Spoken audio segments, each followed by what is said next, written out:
একটা দল তারা যদি আল্লাহ বিশ্বাস করে তাহলে সে কিভাবে জান্নাতের টিকিট বিক্রি করছে? আপনার কাছে একটা প্রশ্ন রাখছি, আপনি যেহেতু একজন পুরুষ মানুষ, সেই কারণে প্রশ্নটা আপনার কাছেই রাখছি। আমরা নারীদের কথা বলছি, কিন্তু বাঙালি কি মুসলমান, বাঙালি মুসলমান পুরুষরা তারাও তো একটা নারী বর্জিত সমাজ চায়। সেটা ওই মোল্লা বাঙালি পুরুষ হতে হবে না, বাঙালি শিক্ষিত মুসলমানরাও তো নারী বর্জিত সমাজই চায়। আমরা গত অন্তত 17-18 মাসে তাদের বিভিন্ন সময় বিভিন্ন রকম কর্মকাণ্ড দেখেছি। বিশেষ করে সমাজের সবচেয়ে সেন্সিটিভ কিংবা সমাজের উচ্চ শিক্ষিত অংশ যারা সমাজকে প্রভাবিত করে, সেই মানুষদের মধ্যেও তো দেখেছি যে তারা বাঙালি মুসলমান হিসেবে নিজেদেরকে জাহির করে, এবং সেই সমাজে নারীর কোনো অস্তিত্ব নাই। আপনি তো একটা বাঙালি পুরুষ, মুসলমান পুরুষ, যদি আপনি ধর্মে বিশ্বাস করেন না তবু আর কি। জি, অনেক ধন্যবাদ। এখানে বিজ্ঞ লোকজনদের মাঝে আমি আসলে খুবই একটু নার্ভাস। যাই হোক, আমি আমার জায়গা থেকে বলতে এটা একমত না আপনার সাথে। এই বাংলাদেশে পরপর নারীরাই প্রধানমন্ত্রী ছিলেন। আমাদের বাঙালি পুরুষ যদি বলা হয় তাহলে পশ্চিমবঙ্গের বাঙালি পুরুষরাও কিন্তু মমতা ব্যানার্জিকেই, মুসলিম পুরুষরা ভোট দেয়। আমি বলেছি বাঙালি মুসলমান পুরুষ। জি, বাঙালি মুসলমান পুরুষ হলেও এটা পশ্চিম বাংলায় দেখেন মমতা ব্যানার্জিকে মুসলমানরা ভোট দেয়, মুসলমান পুরুষরাই ভোট দেয়। অথচ যোগ্যতার ব্যাপার, শেখ হাসিনা অত্যন্ত জনপ্রিয়, খালেদা জিয়া অত্যন্ত জনপ্রিয় এই উপত্যকায়। এখন আমরা এমন একটা পাল্লায় পড়েছি, লোকটারে কেউ থামান খেত, আন্তর্জাতিক খেলোয়াড় ইউনুস, সে তো একটা বিশাল পুরুষ, এবং মনে হয় যে নারীদের অধিকার খর্ব করার হয়তো তার ক্ষমতা নেই অথবা সে করে না। তার মেয়ে মনিকা ইউনুসকে দেখলে বোঝা যায় যে সে ওই মানে দমিয়ে রাখায় বিশ্বাস করে না। কিন্তু সে যে চরম একজন ব্যর্থ লোক তা তো আমাদেরকে প্রমাণ করেছি। এখন এই বাঙালি মুসলমান পুরুষরা নারী বিদ্বেষী আপনি দেখছেন কারণ খারাপ লোক বেশি দেখা যায়। আমি মনে করি না সবাই এরকম। এবং এই মুসলমান পুরুষ শফিকুর রহমানই তো সম্ভবত, আমরা সিলেটি ভাই সাহেব, তো তিনি আল জাজিরার সাক্ষাৎকার যে দিলেন, তো সেখানে তার অবস্থান, তার ভূমিকা, সেই মিস্টার জেনের ভূমিকা, আল জাজিরার অতীতের কর্মকাণ্ড আমরা জানি, তাদের উদ্দেশ্য এবং ইয়ে কি। শুধু ব্যতিক্রম দেখলাম সজীব অজয় জয় তাদের একদম ভ্যাবাচাকা লাগিয়ে দিয়েছেন, মানে যতটুকু এক্সপেকটেশন ছিল তার চেয়ে অনেক হাই পারফর্ম তিনি করেছেন। এবার এই যে জামাতের আমিরের যে কথাবার্তা, এবং এই কথাবার্তাকে আপনি বাঙালি মুসলমান পুরুষের কথাবার্তা অনেক ক্ষেত্রে বলতে পারেন, যারা নিজেদেরকে আসলে অনেক বেশি দুঃখী মনে করে কেন তারা নারীর যোনি থেকে জন্ম নিলেন, নারীর পেটে কেন 10 মাস 10 দিন থাকতে হলো, পুরুষের থাকলে তো খুব ভালো হতো।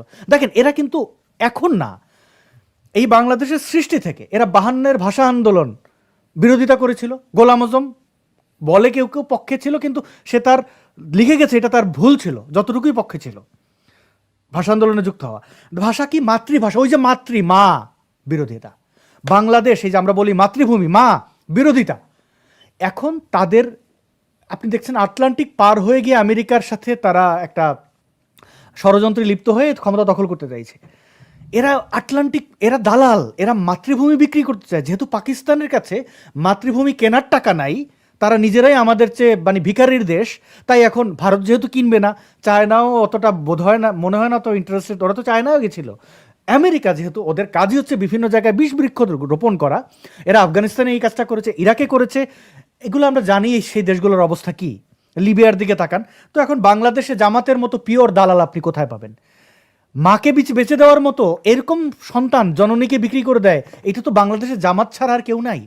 এবং তাদের প্রধান যদি সাংবাদিকদের প্রশ্নের উত্তরে এইটা না বলেন যে তারা নারীর ক্ষমতায়ন দেখতে চায় না, এবং অজুহাত হিসাবে যে ইসলাম এটা চায় না, এই কথা বলবে না তো তারা বলবে কি? তাদের আর ভাষা কি আছে? আচ্ছা, সে তো এই কথাটা বলেনি যে কেরু অ্যান্ড কোম্পানি যে মদের প্রোডাকশন বাড়ানো, এইটা তো ইসলাম এলাও করে না, ওইটা কেন করে? আমাদের সম্মানিত মঞ্জুরুল হক ভাই একটি দারুণ পয়েন্ট আউট করেছেন যে হ্যাঁ, ইসলাম তো গণতন্ত্রে এলাও করে না, তাহলে তোর গণতান্ত্রিক পদ্ধতিতে ভোটে আসছে কেন? আর এরা যে কত বড় চোর আর ছ্যাচোর তা তাদের গুপ্ত আচরণ থেকেই বোঝা যায়। তো এরা কিন্তু দেখেন একদম মানে নিপুণভাবে দেখেন, এরা নারী বিদ্বেষী, কারণ মাতৃভূমি, নারী কেন্দ্রিক সব কিছু বিদ্বেষ তাদের, এবং এই বিদ্বেষ তারা যতদিন বাঁচবে ততদিন থাকবে। এবং এরা প্রকৃতির বাইরে গিয়ে চিন্তা করছে। প্রকৃতির বাইরে কি? মানে এই মাতৃত্ব থেকে আমাদের সকল প্রাণীর সৃষ্টি মা, তো প্রকৃতির বাইরে গিয়ে তারা যদি টিকে থাকতে চায় তাহলে তো আমার মনে হয় না বঙ্গোপসাগরের জলেও তাদের আশ্রয় হবে। এবং এই যে শপথের কথা বলছিলেন আপনি সুলতানুর রহমান, এই যে এটাও কিন্তু পুরুষতন্ত্রের সাথে যুক্ত। তারা শপথ কিন্তু করে আবার নারীদেরকে নিয়ে, কারণ ওরা জানে নারীরা কোমল, নারীদেরকে মানুষ অনেক বেশি অ্যাকসেপ্ট করে, এবং তাদের যারা নারী তারা তো বস্তাবন্দি, সে কে কোথা থেকে এনেছে কেউ জানে না, বস্তাবন্দি পর্দার আড়ালে মানুষ ভাবে কণ্ঠ যেহেতু সুন্দর নিশ্চয়ই নারীটা খুব ভালো, হয়তো ওই মুখ খুলে দেখা যাবে যে সে এমএলএম এর টাকা তুলেছে, ওইখান থেকে ছ্যাঁচড়ামি করেছে, বা কোনো, আমি প্রস্টিটিউটদের অনেক রেসপেক্ট করি, হয়তো তারা কোথাও থেকে, মানে আমি জানি না তাদের কোথা থেকে নিয়ে এসেছে, তাদের এরকম গোপন রাখা যায় দোষ ত্রুটি। তো এরা মানুষকে কোরআন ছুঁয়ে শপথ করায়। আমার একটা প্রস্তাব যে হে বাঙালি মুসলমান পুরুষ দল, এই জামাত ইসলাম বিশেষ করে, আপনারা তাহলে কোরআনটা ছুঁয়ে বলেন যে 1971-এ আপনারা যা ভুল করেছিলেন এই ভুল আর করবেন না। এই প্রশ্নটা তাদের করা হলে তারা সবার আগে এটা করবে, কোরআন ছুঁয়ে বলবে যে, কারণ এরা আর আমার মধ্যে খুব একটা, মানে ওই ধর্মীয় জায়গায় খুব একটা পার্থক্য নেই। আমি মনে করি পৃথিবীর সকল পুস্তক মানুষের লেখা, এবং ওই পুস্তক ছুঁয়ে কিছু শপথ করলে কিছু যায় আসে না। জামাত ইসলাম একই কাজ করে। নইলে একটা দল তারা যদি আল্লাহ বিশ্বাস করে, তাহলে সে কিভাবে জান্নাতের টিকিট বিক্রি করছে? এইটুকু ভয় তার নাই। দেখেন, আওয়ামী লীগ বঙ্গবন্ধুকে বিক্রি করে, বিএনপি জিয়াউর রহমানকে বিক্রি করে। জিয়াউর রহমান বঙ্গবন্ধুর ক্ষমতা নাই যে তারা কবর থেকে, মানে ধর্মবিশ্বাস অনুযায়ী তারা এসে দুটা চটকনা দেবে, কিন্তু আল্লাহ, নবী, ইসলামের ব্যাখ্যা অনুযায়ী তারা তো এইটার হিসাব পাই করে হিসাব বুঝে নেবেন। ওরাই তো বলে দুনিয়া এখানে কিছু না, সব আখিরাতে, আখিরাতে মরণের ভয় নাই। এই চোর বাটপাররা এইভাবে কোরআন ছুঁয়ে শপথ করে। আদালতে যেখানে প্রতিদিন বিভিন্ন ধর্মগ্রন্থ ছুঁয়ে শপথ করে মিথ্যা কথা বলা হয়।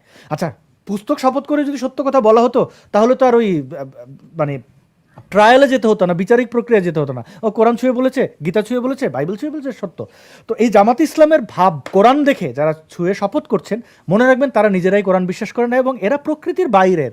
মা, নারীদেরকে যারা রেসপেক্ট করে না, তারা কোনো ব্যক্তির জন্য নিরাপদ না, এমনকি তারা নিজেরাও নিজেদের জন্য নিরাপদ না। এর উদাহরণ দেখেন, মাদ্রাসায় বলাৎকার করে, আপনাদের ছেলে মেয়ে, তারা নারী ঘৃণা করে, ছোট ছোট বাচ্চা ছেলেদেরকে বলাৎকার করে, এদের কাছে কেউ নিরাপদ না। জি। মঞ্জুরুল হক, দেখুন অনেক জামাত যে একটা নারী বিরোধী দল, শুধু নারী বিরোধীই নয়, আমি বলবো নারী বিদ্বেষী দল। এটা ব্যাপারে তো প্রতিষ্ঠা লগ্ন থেকেই, এটা এমন না যে নতুন করে সবাই জানতে পারলো আয় আয় এখন কি হবে। তবু অনেক নারী, সমাজের সচেতন অংশের নারী দেখি তাদেরকে সমর্থন করে। কিভাবে? ওই নারীরা আসলে কারা তাহলে?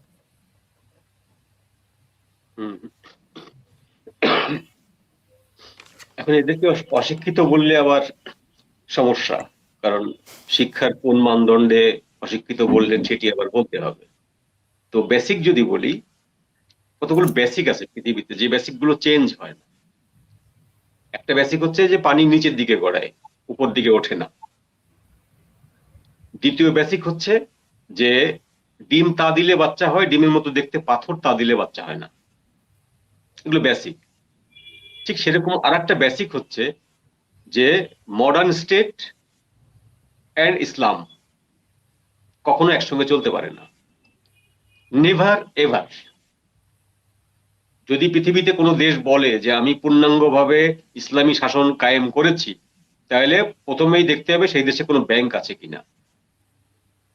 ব্যাংকিং ব্যবস্থা যেখানে আছে সেখানে ইসলামী শাসন কায়েম হতে পারে না, এটা হলো বেসিক। এবং যখন আপনার ইসলাম তো আপনি মডিফাই করছেন। এখন আমরা আজ থেকে 40 বছর আগে জানতাম ফটো তোলা হারাম, কিন্তু আপনি পাসপোর্টে ফটো না তুললে তো আপনি মক্কায় যেতে পারবেন না। তো ফটো তোলা আপনার জায়েজ হয়ে গেল। তো আমরা আগে জানতাম টেলিভিশন দেখা হারাম, কিন্তু আপনি টেলিভিশনে ভাষণ না দিলে তো আপনি পলিটিক্যাল লিডার হতে পারবেন না, সুতরাং টেলিভিশন জায়েজ হয়ে গেল। এরপর জানলাম আমরা যে ইন্টারনেট হারাম, কিন্তু এখন দেখা যাচ্ছে যে ইন্টারনেট ছাড়া আপনি তো ব্লগ চালাইতে পারতেছেন না। আপনি ব্লগ দিয়ে ইন্টারনেট চালাইতেছেন, ইন্টারনেট দিয়ে ব্লগ চালাইতেছেন, সুতরাং এটাকেও আপনাকে হালাল করতে হচ্ছে। তো এইরকম করে মডিফিকেশন করতে করতে ইসলাম আজকে এমন একটা জায়গায় এরা নিয়ে এসছে, এরা নিজেদের মতো করে বানিয়ে নিচ্ছে। এটা তো আসলে বেসিক না। আমি যদি বেসিক বলি তাহলে সৌদি আরব ইসলামিক কান্ট্রি না, ইন্দোনেশিয়াও না, আফগানিস্তানও না, ইরানও না। এই প্রত্যেকটা জায়গায় ব্যাংক আছে। আপনি এখন ব্যাংকের সুদটাকে যত খুশি নাম দিয়ে ব্যবহার করেন না কেন, বাই মোয়াজ্জেল, আল মোরাকাবা, বাই মোরাকাবা, হ্যাঁ, যতই আপনি নাম দেন না কেন, দিন শেষে এটাই সত্যি কথা যে প্রত্যেক দিন সকালবেলায় বাংলাদেশ ব্যাংক থেকে মোটা অঙ্কের টাকা নিতে হয় এটাকে ট্রেজারি মানি বলে। এই টাকাটা 4% থেকে 6% সুদে প্রত্যেকটা ব্যাংকে নিতে হয়। সেই টাকাটা তারা সারাদিন ট্রানজেকশন করে, পাবলিকের কাছে দেয়, পাবলিকের কাছ থেকে নেয়। বাংলাদেশ ব্যাংক তাকে কোনোদিনও বিনা সুদে টাকা দেয় না, দেবে না, এটা রুলসে নাই। সুতরাং আপনি সুদ দিয়ে যখন আপনি টাকা নিচ্ছেন, সেই টাকা বিনা সুদে আপনি পাবলিককে দেবেন, আপনার বাপের জমিদারি আছে? নেই।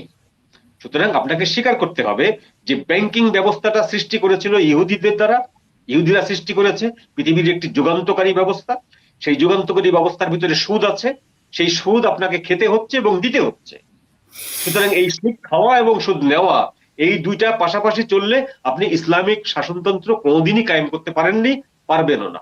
অতএব ওই জায়গা থেকে আপনাকে সরে আসতে হবে। কিন্তু না, যেহেতু বাংলাদেশের জনগণ 95% হচ্ছে ধর্মভীরু, তাদেরকে ইসলামের বটিকা খাওয়াইতে হবে, সেই জন্য আপনাকে বলতে হচ্ছে আমি ইসলামী শাসন কায়েম করব, কিন্তু শরিয়া কায়েম করব না। আপনাদের ভয় পাওয়ার কিছু নেই। আমরা ব্লাসফেমি কায়েম করব না, হিন্দুদের ভয় পাওয়ার কিছু নেই। হ্যাঁ, আমরা এখানে এথেনিক ক্লিনজিং করব না, সুতরাং খ্রিস্টানদের ভয় পাওয়ার কিছু নেই। এই কথাগুলো হচ্ছে মিথ্যা কথা।